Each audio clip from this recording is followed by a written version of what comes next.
Today we're going to talk about the best real estate investments in New York City in 2018. If I was investing money right now, there's a few different segments I'd look at depending on how much money I was looking to invest. If I was in the $1 to $2 million range, what I would do is I would buy a two-family, and I would decide the neighborhood based on what my money would get me.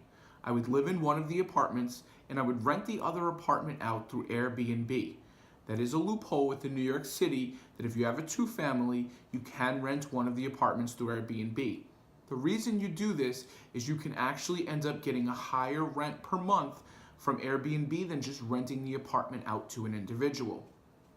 If I had some more money and I was looking in the $5 to $10 million range, what I would do is I would buy pre-war or just post-war buildings in secondary neighborhoods that are already starting to bubble, like an Astoria or a Sunset Park, or even if you can afford it, maybe a Park Slope.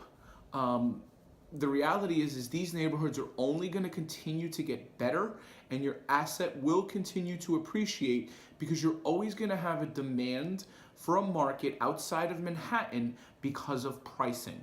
And lastly, if I had $20 million plus, here's where I would put my money: in Queens. I think long-term, your upside in Queens is more significant than anywhere else in the city because Queens is one of the few places, and this is broad, almost across the board, where you still have a lot of that old New York City culture. I hope everybody had a great time watching this video. If you have any questions about any of this or your own personal investment, please, as always, feel free to reach out to me, and have a wonderful day.